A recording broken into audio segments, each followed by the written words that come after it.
génial. Ça tourne. Alors bonjour, tout d'abord Eric. Non, c'est déjà dit bonjour. Mais les gens ne le savent pas. Les gens le savent sans doute, ils l'ont deviné. À mon avis, les gens ont deviné qu'on s'est vu avant d'être assis comme ça, alors que je suis toujours dans ce coin enfermé. Je n'ai pas pu passer sans vous dire bonjour. C'est de cette façon que tu ne peux pas sortir de la vraie vie. Oui, j'ai bien compris que c'est un piège. Et déjà, bon, je remercie le Bretagne d'avoir prêté les lieux. Donc, ce n'est pas la Bretagne, c'est le Bretagne. Le Bretagne. Nous sommes à Paris. 18e. Voilà, 18e. Paris 18e. Donc, es-tu prêt pour cette interview? Je suis à fond. Eh ben, let's go. Alors, on commence. Eric, bonjour. Le grand public t'a découvert en 2006 dans Un incroyable talent. Certes.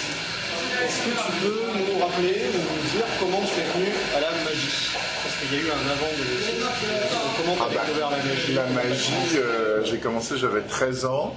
Et j'ai commencé en fait avant de... J'ai eu des problèmes de croissance. Je fais 2 mètres aujourd'hui et à 13 ans et demi, 14 ans, j'ai pris 20 cm en 1 an et demi. J'étais cloué au lit. C'est pas grave. C'est pas grave, c'est ça qui est beau, c'est la différence. Et c'est cette année-là, juste avant de rentrer dans cette année-là, il se trouve que par hasard, je suis tombé sur une feuillette de magie moderne avant que les Duvivier la reprennent. Et j'ai acheté un livre sur les shockers. Et j'avais acheté aussi les 3 cordes et des palmousses. Comme ça, un peu par hasard, ou par chance, ou peut-être le destin, ou peut-être un choix délibéré, je ne sais pas.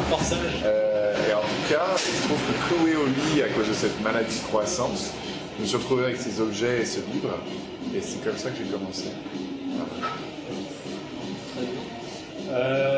Dans toute ta carrière, tu as fait des goûters d'enfants. Oui, pas dans toute ma carrière, mais pendant, sur le chemin, j'ai fait beaucoup de goûters d'enfants, de spectacles d'art de Noël, de spectacles pour entreprises, pour les enfants. J'ai obtenu mon statut d'intermittent il y a maintenant 15 ans avec ça. D'accord. Quelles sont d'après toi les principales qualités à mettre en avant quand on s'adresse à un public comme les enfants, par opposition à déjà, c'est de ne pas les considérer comme des enfants. C'est la première chose. Et c'est marrant parce que c'est un truc assez classique qu'on entend tout le temps dans le discours, mais pour moi qui n'existe jamais dans les faits. C'est-à-dire le nombre de magiciens qui m'ont dit mais moi je leur parle normalement et je les vois et après ils vont et puis c'est censure. Et non, moi je dis tout à un enfant, je parle de la mort, de la vie, de l'argent, de l'amour. J'avais un conte où il y avait des mecs qui draguaient des nanas, ils étaient morts de rire. Donc l'enfant comprend autrement. Bien entendu, il y a des images qui sont à mon avis, il ne faut pas montrer. J'ai un bébé d'1 an, je ne vais pas le foutre devant un film d'horreur ou un film violent avec des explosions, des bras qui partent. Mais aujourd'hui, quand tu regardes Disney, dans Disney, il y a une question de la violence, de l'amour, de l'amitié, des liens. Enfin, l'enfant perçoit ça différemment. Il y a beaucoup d'enfants qui viennent voir aussi le spectacle d'aujourd'hui que j'ai vraiment pas écrit pour les enfants et qui rient différemment que les adultes. Les adultes rient avec un second degré, une pensée philosophique, avec des références culturelles, et les enfants rient sur les mêmes choses, mais on ne sait pas exactement pourquoi. Ou on se souvient plus. Donc ça, c'est mon conseil, c'est d'abord, bien sûr, ne pas faire un spectacle pour enfants. Faire un spectacle, et après peut-être c'est un spectacle pour enfants, mais c'est d'abord faire un spectacle. Pourtant, ton public, tu es paru sur Gulli, qui est quand même une chaîne pour enfants, donc tu as quand même un public qui est très... ça va des enfants aux adultes, parce qu'à l'heure actuelle, tu es sur France 2. Oui, mais en fait, si tu veux, moi quand j'ai écrit la première version du spectacle que je joue actuellement, je jouais au Trévise, et les gens qui venaient, c'était des bobos, c'était les mecs de mon âge. C'était les trentenaires en couple, un peu branchouille, un peu rock'n'roll, et qui venaient voir le mec qui faisait des conneries et qui était trashy. Après, je suis passé sur Incroyable Talent. Incroyable Talent, ça m'a ramené les ados. Puis d'un coup, je me suis retrouvé avec une foule d'ados, avec des parents et tout ça, et les deux se marraient. Et puis après, il y a Télérama qui est venu, qui m'a suivi très fort. Et Télérama m'a amené des gens de plus de 50 ans. 50, 60, et 40, 50, 60, et vraiment un peu plus dans une recherche culturelle, etc. D'ailleurs, ça a un peu changé mon écriture. Et ensuite est arrivé Gulli, qui a amené aussi les enfants. Et en fait, les salles sont très bigarrées. Voilà. Il y a de tous les âges, il y a de tous les sexes, il y a de toutes les... en ce moment, je trouve qu'il y a un peu moins de couleurs, je trouve ça dommage. Mais Voilà, c'est ça. Et d'ailleurs, c'est une des premières choses qu'Universal m'a dit. Les gens d'Universal m'ont dit, lorsqu'ils sont venus, parce que venus, ça ne veut rien dire, venus voir le spectacle, ils m'ont dit,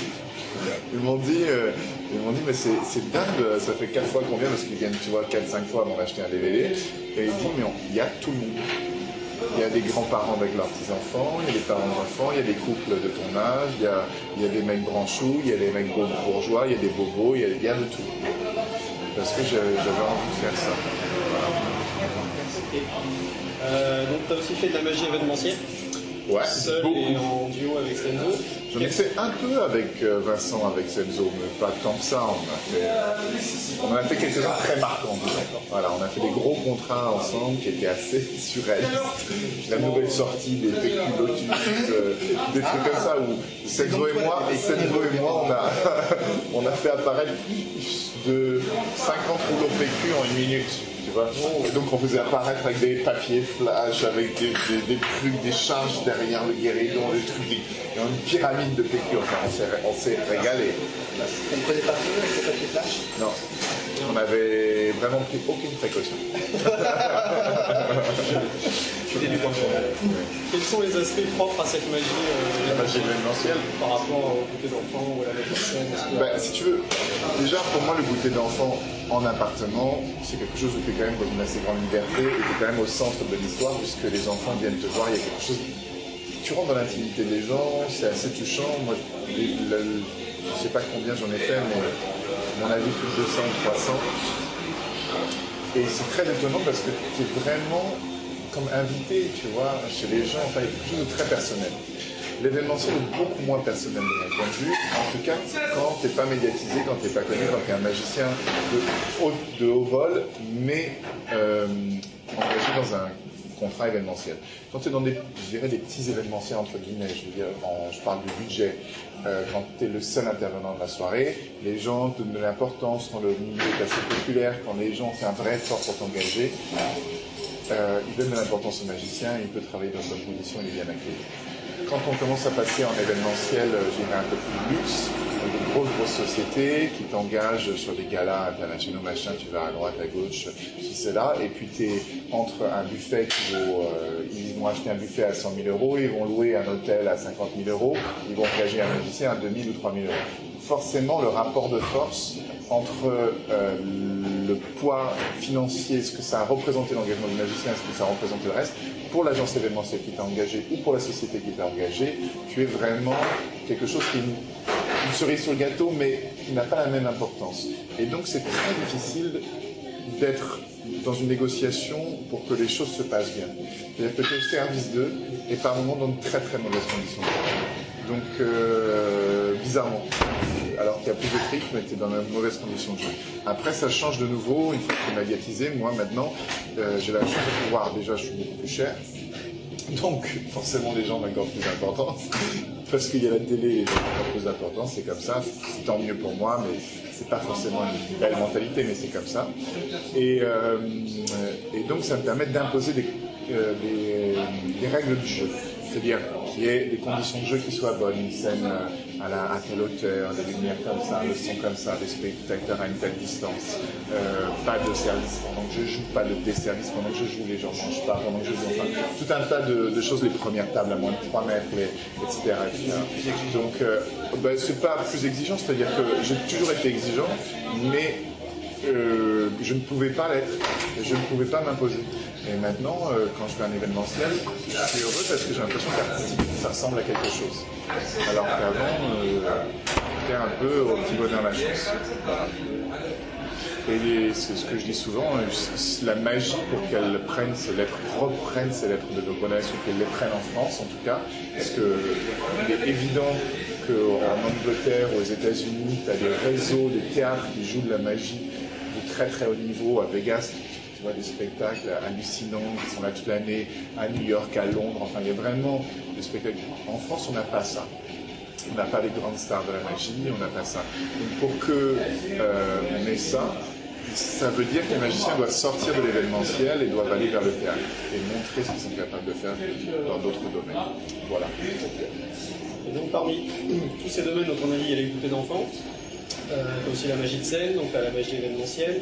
T'as fait de la télé La rue aussi, beaucoup. La rue. T'as fait de la télé en one-shot avec Magicien, leur plus grand secret, et en régulier chez Drucker tous les dimanches, ou quasiment tous les dimanches. Non, une fois par mois. Une à deux fois par mois. Est-ce qu'il y a un de ces domaines que tu préfères, ou est-ce que tu trouves que c'est tout complémentaire? Moi je préfère, mais sans aucune comparaison, le théâtre. Il n'y a aucune comparaison. Tu as 1h30 de jeu, tu développes une histoire, les gens viennent te voir, ils ont payé leur place pour venir te voir toi, ils savent déjà ce que tu vas faire, ils sont dans une situation, on parle avec des potes, on est dans une soirée entre amis. Et après, et en plus, en soirée entre amis, il y a des amis qui t'écoutent.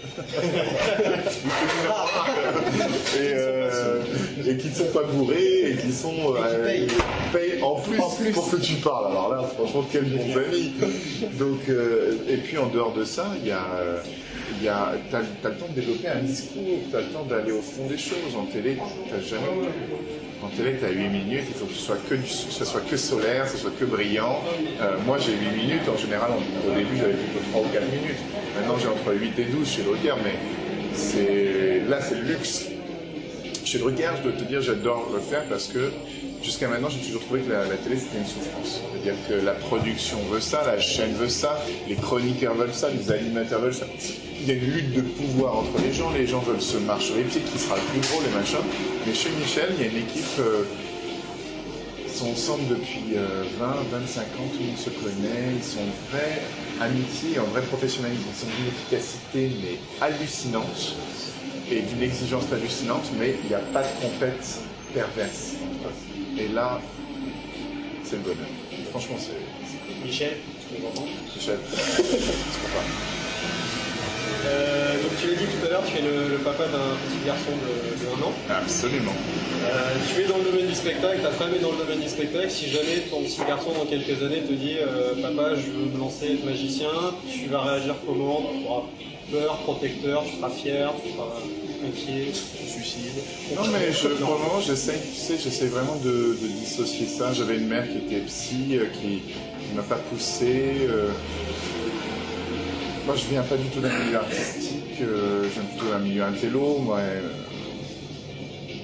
écoute, les choses se feront. Il y a un recueil que j'aime beaucoup, qui est le prophète de Khalil Gibran, qui dit que l'enfant est une flèche et dont les parents sont l'arc. Donc il faut dissocier les choses complètement. Toi, tu donnes l'élan, et après, il va prend sa direction,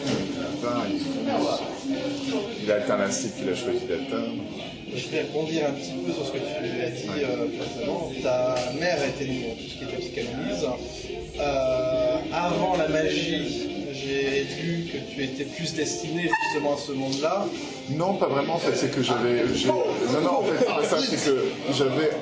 Depuis l'âge de 18 ans, j'ai fait du théâtre. Depuis l'âge de 13 ans de la magie, depuis l'âge de 18 ans du théâtre de manière très très très intensive. C'est-à-dire que vraiment, j'allais 3 à 4 fois par semaine dans les cours de théâtre, j'allais voir des spectacles.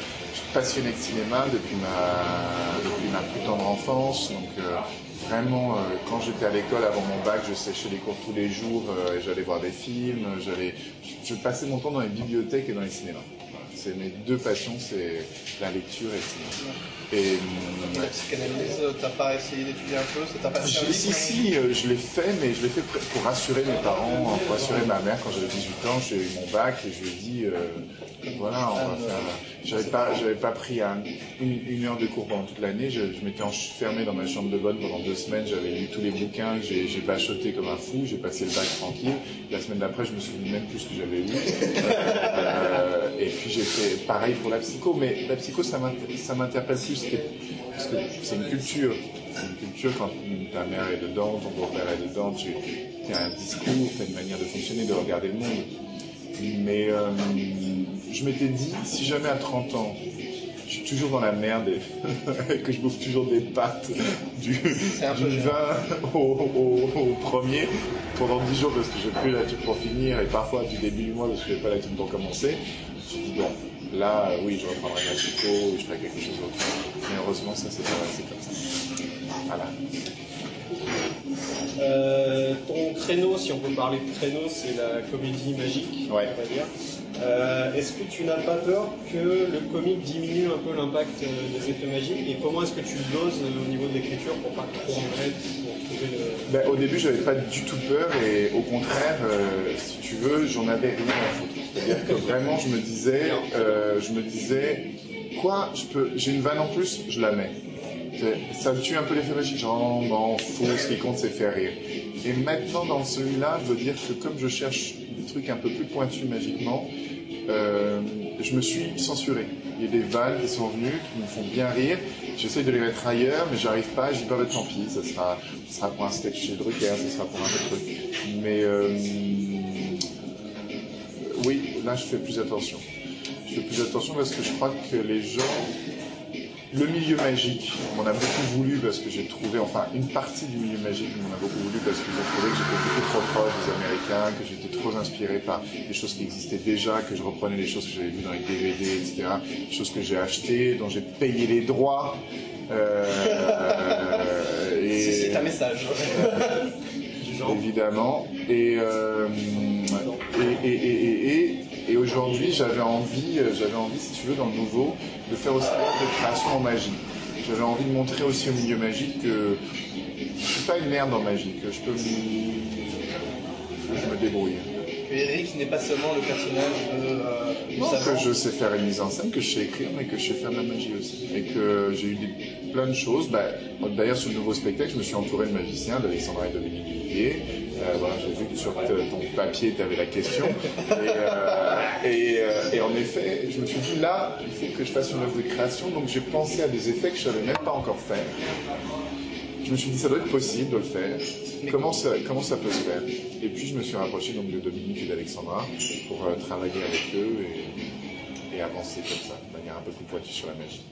Et eux, d'ailleurs, en plus d'être magiciens, ont un vrai sens de la mise en scène et de la comédie, ce qui est vraiment bien, ce qui facilite grandement le travail. Tout à fait. Voilà. On ne va pas te contredire là-dessus. Tu peux.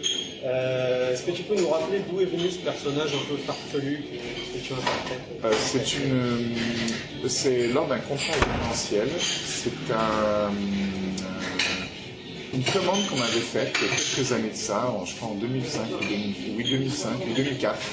Et c'est une agence qui s'appelait Carco, qui s'occupe de faire des événements pour les médecins. Tu as beaucoup de laboratoires pharmaceutiques qui emmènent des médecins en Chine, pour que les médecins vendent leurs médicaments, tu vois. Donc c'était un truc, mais maintenant ça a été vachement réglementé, heureusement. Mais à l'époque, ça bougeait beaucoup. Et donc j'avais été engagé pour venir animer une fin de conférence qui était sur la réalité de l'illusion et qui était menée par un neurochirurgien parce que c'était une grande mode de la tomographie, c'est-à-dire la topographie du cerveau et des zones du cerveau. Et donc les neurochirurgiens travaillaient énormément là-dessus à l'époque. Et puis un philosophe qui était Gonzonville qui venait de parler de l'illusion et du cerveau du point de vue du philosophe. Et il m'avait engagé pour venir faire des trucs mignons à la fin. Il parlait de l'illusion du point de vue du magicien. Et quand j'ai vu la vidéo de ça, c'est la première fois que je me suis fait rire. J'ai dit, ah, c'est rigolo, c'est bon. Et je me souviens, je faisais le fishbowl de Marotta, je faisais déjà le billet dans le citron, je faisais des classiques comme ça, et ça m'a plu, quoi. Et j'ai monté ça au début pour vivre autrement que par le goûter d'enfant et tout ça. Je me suis dit, tiens, je vais monter une version de 20 minutes en cabaret, et où j'ai beaucoup travaillé au caveau de la République, j'ai commencé à faire pas mal de cabarets. Et puis ça marchait tellement bien que j'ai écrit une heure. Une première fois, j'ai écrit 1h30, puis j'ai enlevé 30 minutes, j'ai réécrit 1h30, puis 30 minutes, etc. J'ai commencé au point virgule, et tout de suite après au trait visé. Et quelques semaines après, j'étais sur un caractère. Et justement, pour ce personnage, est-ce que tu crains pas, à un moment donné, d'être un peu prisonnier de ce personnage et que les gens viennent te voir juste pour rire? Si, mais en même temps, je suis tellement content de ce qui m'arrive. Je suis tellement heureux de faire vivre ça à ma famille, de faire rire les gens, de faire vivre ça aux spectateurs. J'ai l'impression que je fais aussi un vrai travail de fond pour la magie. Tu vois, quand je suis arrivé à Paris en 2006 dans les théâtres, il n'y avait qu'un seul autre spectacle de magie dans les théâtres, c'était Tout est écrit. Et je pense que eux et moi, on a fait un travail de déclenchement de spectacles de magie dans les réseaux théâtraux de manière vraiment très importante. Aujourd'hui, tu as une flopée de magiciens qui sont dans les théâtres parisiens, mais on a plus d'une douzaine, je crois. Donc il y a vraiment quelque chose qui s'est passé. Il y a aussi Loli qui a fait un bon travail, la productrice de Cadeau Magique, avec Xavier Martiner, avec plein de gens, mais donc Xavier est allé beaucoup plus loin que Loli, mais il y a eu comme ça, il y a le public est friand de ça. Moi je suis convaincu qu'il y a un retour de la magie, en tout cas il y a une génération de magiciens en ce moment qui sont capables de faire autre chose et qui le montrent et qui font autre chose. Nous avons le système. Nous avons les... Quand j'éternue comme ça, c'est qu'il y a des gens qui pensent à moi. Quelques mots sur le prochain spectacle. Tu l'as évoqué. Il s'appellera Mystérique. Okay. Mystérique, c'est en hommage au mystère, à l'hystérique et à Mister Eric. Voilà. Oh. Et au début, je voulais l'appeler Mystère Secret et Hystérie Collective. Secret Mystère et Hystérie Collective, mais c'était un peu trop compliqué. Parce que je différencie vraiment deux choses. Dans le nouveau spectacle, je cherche ce qu'est la magie, vraiment. Qu'est-ce que la magie? Mais je différencie magie et prestidigitation. Donc je différencie secret et mystère. Le secret, c'est la question qui a une réponse mais qui est cachée. C'est nous autres magiciens qui ne parlons pas au moldu, tu vois. Et le mystère, c'est cette question qui entraîne une question, une question sans fin, le sens de la vie. Le Big Bang, la femme, le cerveau de ma femme. Ça sera dit, répété et amplifié. Voilà, ça sera dans le spectacle, t'en fais pas. D'accord. Très bien. Donc voilà, et je pense que du côté du mystère, c'est pour ça que dans le prochain, j'essaye de faire des choses assez fortes. Aussi, je vais aller chercher du côté du mystère et essayer de déclencher comme ça peut-être un autre, mais si la magie existe, et si ça existait. Et ça va se jouer où? Ça va se jouer d'abord pendant 4 mois tous les soirs, enfin du mardi au dimanche et 2 fois le samedi au Petit Montparnasse à Paris. Et puis ensuite on repart en tournée. Les dates de tournée sont déjà pas mal avancées, mais elles seront sur le site une fois que le nouveau aura démarré. Et juste rappeler l'adresse de ton site, s'il te plaît. ericantoine.com. Voilà. C'est simple, c'est sympa, ça ne mange pas de pain. Et donc voilà. Alors là, on va passer plutôt à un questionnaire donc spécial d'icomagie. Vas-y mec, fais péter. Question où tu vas essayer de répondre le plus rapidement possible. Est-ce que tu as l'impression que je suis lent jusqu'à maintenant? Non. Mais c'est surtout. Est-ce que je prends mon temps sans trop réfléchir? Je ne réfléchis jamais. D'accord. Parce que si tu réfléchis pendant que tu parles, t'es foutu. C'est comme si tu goûtes tes mots à chaque fois. C'est pas possible. On a l'impression que tu veux boire quelque chose. Oui. Voilà. D'accord. Est-ce que j'ai réfléchi? Alors, le questionnaire générique de d'icomagie. Vas-y, fais péter, c'est comme le questionnaire de Proust, de Pivot, tout ça. Exact, mais c'est plus compliqué encore. Quel est ton mot préféré? Qu'est-ce que tu dirais à Dieu au moment où tu arrives aux portes du paradis? Bah, c'est presque ça, là. Tu vois, tu peux rencontrer n'importe quel magicien, vivant ou mort, ça marche avec que tu connais déjà ou que tu n'as jamais croisé. Qui choisis-tu et pourquoi? Alors, alors, il y a un type qui m'interpelle dans les DCB, c'est Chung Fu. Je parlais avec Gaëtan, m'a beaucoup parlé, donc Gaëtan est assez fan, il m'a raconté pas mal de choses. Je me suis dit, tiens, il y a des histoires de gars, il y a une théâtralité dans la magie qu'il faisait qui m'a vraiment interpellé. Il y en a deux que j'ai rencontrés, mais malheureusement pas assez. À la fin d'un spectacle, j'étais voir Penn and Teller à Vegas. Et je suis absolument fan, et là, passer un moment avec eux, ça me rendrait très bien. Je trouve qu'ils ont une écriture, une magie, une intelligence dans le propos, dans une créativité, mais exceptionnelle. Ça, un jour, passer un moment avec ces deux-là, ça me plairait bien. S'ils t'entendent. D'ailleurs, ils sont un petit peu décriés, nous, d'ailleurs, pour le côté des images. Bah oui, mais voilà, mais comme d'habitude, les magiciens ont le meilleur goût du monde. Voilà. La communauté magique m'interpelle tous les jours par... les mecs font un travail absolument exceptionnel, ils ont des émissions, les bullshit, ils faisaient pas un tour de magie, ils ont un sens social, ils ont un sens du monde, ils ont une pensée sur le monde, mais ça n'intéresse pas les magiciens, ce qui intéresse les magiciens, c'est le truc.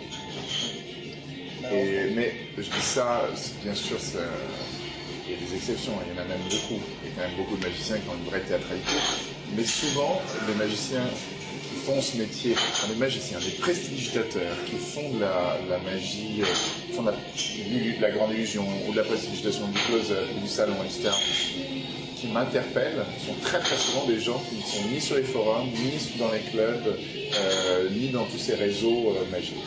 Des inscrits du forum Non, mais après, il y a un travail de réseau, d'encyclopédie, un travail très important. Par exemple, c'est important qu'il y ait des gens qui soient des collectionneurs, qui fassent partie, qui soient dans les clubs, qui dirigent des choses. Je trouve que Peter June, par exemple, fait un très très bon boulot à la fin, parce que c'est un professionnel, il a un sens du spectacle, et il est intelligent, enfin, c'est vraiment bien ce qu'il fait. Mais malheureusement, il y a beaucoup de gens aussi, comme toujours, je dirais, le club, si tu veux, le club, pour moi, c'est un petit peu les gens qui n'ont pas d'amis, qui ne savent pas quoi faire dans la société, c'est terrible, et qui vont dans un club, mais si tu veux, c'est comme le club de bridge ou le club de bingo, tu veux, ou c'est comme les sites de rencontres. Pour moi, le club, c'est la même chose, le club de magie. Donc, c'est des gens qui sont en plus à toujours donner des leçons. Remarque, moi, je suis en train d'en donner, là, des leçons. Mais, non, je dirais que je ne donne pas des leçons, je dirais que c'est plus une expression de ma passion. Mais bon, eux aussi vont dire la même chose, et ils auraient raison de le dire. Donc, chacun son chemin, mais je leur crache à la gueule. Non. Je suis sûr que non. Mais par exemple, il y a des gens qui font partie des cercles de la fable et qui dirigent des clubs que je trouve exceptionnels. Ils sont excellents. Ils ont un amour de la magie, une passion. Ils sont topissimes. Et c'est vrai que c'est un milieu qui est difficile. C'est marrant parce que je ne suis pas quelqu'un d'aineux et colérique, mais il y a quelques magiciens qui m'ont vraiment déçu. Voilà. Si tu veux faire ça. Je pourrais, si tu veux que je le fasse. Oui, moi je veux. Alors, y a-t-il un tour ou un domaine magique que tu n'as jamais expérimenté et qu'à l'heure actuelle tu regrettes pour l'instant de n'avoir jamais expérimenté? Alors, j'ai pas vraiment de regrets puisque je sais que je vais le faire. Mais oui, en effet, je suis très interpellé par l'escapologie en ce moment. L'escapologie. À ne pas confondre avec l'eschatologie. Voilà, qui est l'art de se sortir de la merde. L'escapologie, c'est l'art de s'évader. Tout à fait différent. Voilà. Cette vanne aussi, c'est ma vanne. Si un mec prend la vanne de l'eschatologie, alors là, mais c'est déjà déposé, les amis. Quel est ton meilleur tour en tant que magicien? En ce moment, je travaille beaucoup sur le PK Touch et ça me plaît beaucoup. Je suis très interpellé par cette technique.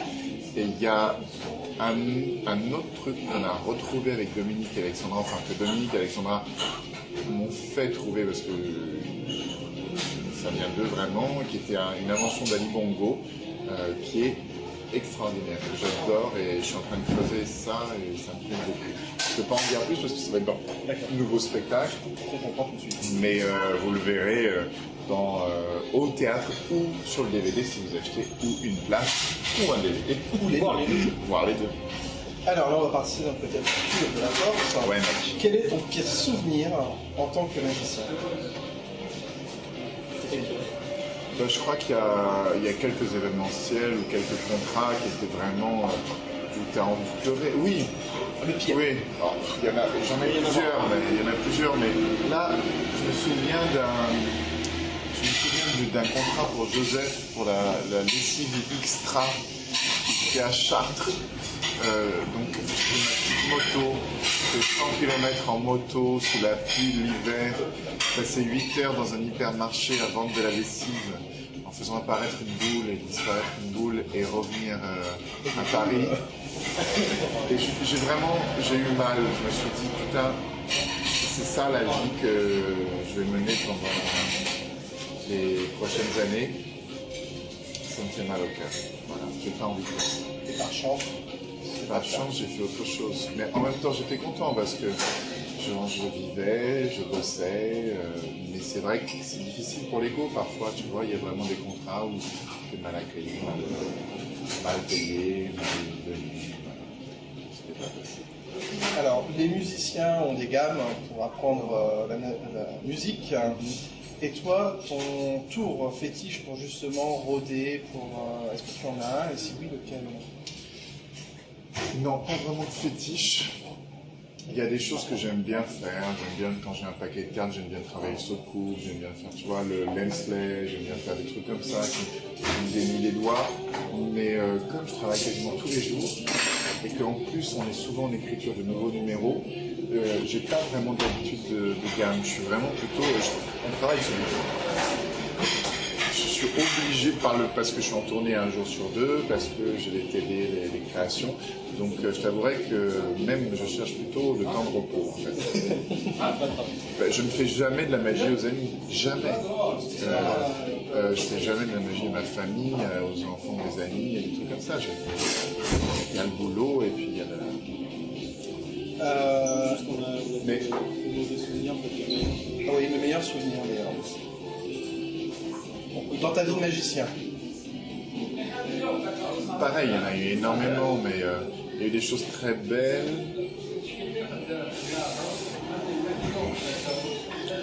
J'ai beaucoup travaillé dans les hôpitaux depuis que j'ai 18 ans. J'ai souvent travaillé en gériatrie, en psychiatrie, parce que je trouvais qu'il n'y avait pas d'animation.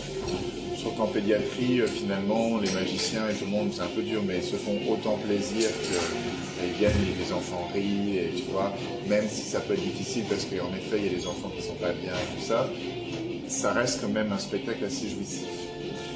Et il y avait une femme, il y a 10 ans de ça, je te parle, où j'étais dans les maisons pour les Alzheimer, et j'y allais chaque semaine, pendant 2-3 ans, et il y a une femme que je connaissais depuis 1 an, que tout le monde pensait sourde, et je lui faisais de la magie, et moi j'avais l'impression que donc tout le monde lui gueulait « Alors madame machin, comment vous allez madame machin ?»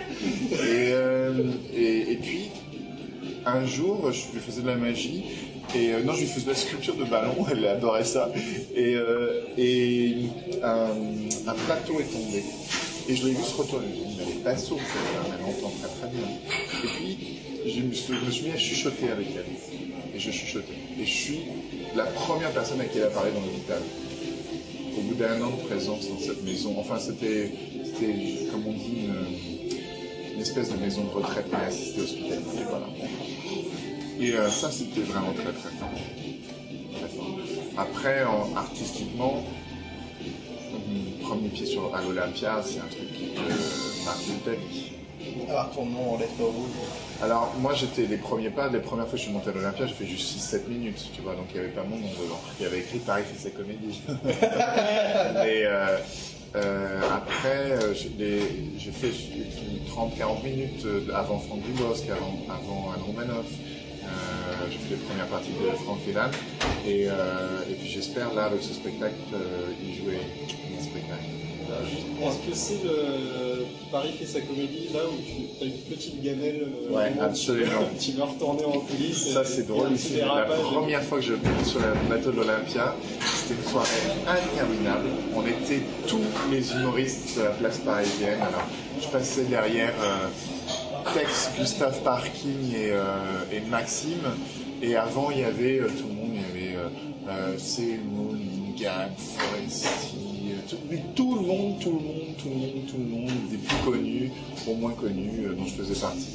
Et la soirée dure 5 heures, c'est capté pour la télé, moi je suis avant-dernier. Ah, oh. Et les 3 derniers avant moi se prennent une gamelle, mon vieux, mais laisse tomber, pas un rire dans la salle. Et je peux pas te dire lesquels, mais c'était des gens assez connus. Ça met la pression. Et j'arrive, et carton parce que j'étais comme un outsider, tu vois, je venais de nulle part avec mes trucs, mes bizarreries, mes colons, mes machins, les gens étaient fous. Et je fais apparaître mes verres et j'ai de l'eau sur la scène et quand je reviens pour saluer, je cours et je fais sur le côté, tu vois. Aïe! Et je pars en boitant et les gens morts de rire et les gens me disant ah c'était magnifique ta chute mais tu tombes super bien et tout ça ouais, c'est fait exactement ce que j'avais un beau bleu. J'avais un beau bleu et je me souviens il y avait Julie Ferrier qui était avec moi et que j'adore et qui était juste à côté de me faire le cadeau, il y a eu un cadeau là, c'était un cadeau et c'est vrai, l'accident en scène c'est un cadeau. c'est vrai que les accidents, c'est des très beaux moments. Ils font pas trop mal. Bien sûr, quand ils ne mettent pas en danger, quand ils ne mettent pas ton spectateur en danger. Alors, on va faire les deux dernières questions qui sont des conseils qu'on a demandé. Donc, quelle est selon toi la principale qualité pour un magicien? La générosité. La générosité avec le public, de ne pas rester de son côté. Pas dire, regardez, moi j'ai des secrets, je sais faire des trucs que vous ne savez pas faire, vous ne pouvez pas comprendre, parce que voilà. Et ça, pour moi, c'est vraiment c'est primordial, c'est d'aller de l'autre côté, de faire sentir aux gens que le voyage se fait avec eux, et pas contre, ou pas de l'autre côté La générosité, dans générosité, il y a plein de choses. Dans générosité, il y a le mot générateur, il y a le mot génie, il y a générer, il y a générer autre chose, transformer l'ambiance. Il y a des gens viennent et par ta générosité, tu les transformes. Et là, pour moi, ça, c'est un acte magique, vraiment. Au-delà de l'acte de prestidigitation. Voilà. Et la dernière question, qui s'adresse essentiellement aux débutants en magie. Quel conseil donnerais-tu pour eux, pour la magie? Faire du théâtre. Je vais dire, pour travailler la magie, faites autre chose. Intéressez-vous à la musique, à la sculpture, à la peinture, mais en particulier à mon avis au théâtre. Allez prendre des cours de théâtre, allez voir les pièces, intéressez-vous au cinéma, au jeu du comédien, au jeu de l'acteur. C'est essentiel. Sans ça, vous serez toujours tronqué d'une partie de ce que vous pouvez faire sur scène. La technique, ça se travaille toujours, ça se travaille tout seul, ça se travaille à plusieurs, les trucs, ça se trouve. Mais les techniques théâtrales, ça ne s'invente pas. Mais d'ailleurs, la technique magique non plus. Mais enfin, ça s'invente, mais dans le sens, tu peux la travailler. Il faut avoir un bagage, il faut t'intéresser, il faut lire, il faut regarder, etc. Mais il en est de même pour ta voix, pour ton corps, pour ton positionnement dans l'espace, il en est de même pour ton rapport au public, pour ton écriture. Donc tout ça, ça se travaille et c'est un tout. Voilà. Après, il y a des gens, je me souviens, on avait cette discussion avec Bernard Lantimer, je disais, regarde la parole, c'est intéressant parce qu'avec la parole, tu fais l'espace beaucoup plus loin qu'avec le mouvement. Et lui, tu n'es pas du tout d'accord. Et en même temps, c'est vrai, par exemple, pour un cours de théâtre, tu apprends que lorsque tu ouvres un bras, quand tu l'ouvres, tu n'ouvres pas juste là, tu ouvres un espace. Tu ouvres un espace qui est en face. Mais quand tu parles, là, par exemple, je peux parler en roulant sur ton cul, tu vois, je remonte sur ton cul. Et puis j'écris sur ton jeu. Et les gens ne se rendent pas compte de ça. Mais c'est un travail qui est inconscient, qui prend des années, et que ce soit efficace. Voilà. Le mot de la fin. Le mot de la fin, merci Eric. C'est un bon, j'aime beaucoup ce mot. Voilà. Merci à vous les amis pour votre travail. Merci. On espère que ça t'a plu, on espère que tu as été content de nous voir, selon tout temps, on a été très content de te voir. On va compter sur toi sur le forum aussi, n'hésite pas. Allez voir ta bio aussi. Hein. Et puis rendez-vous au Petit Montparnasse dès le mois de septembre. Non mais c'est bien ce que vous faites. C'est classe, c'est la classe. Ça c'est la classe. Ça c'est la classe.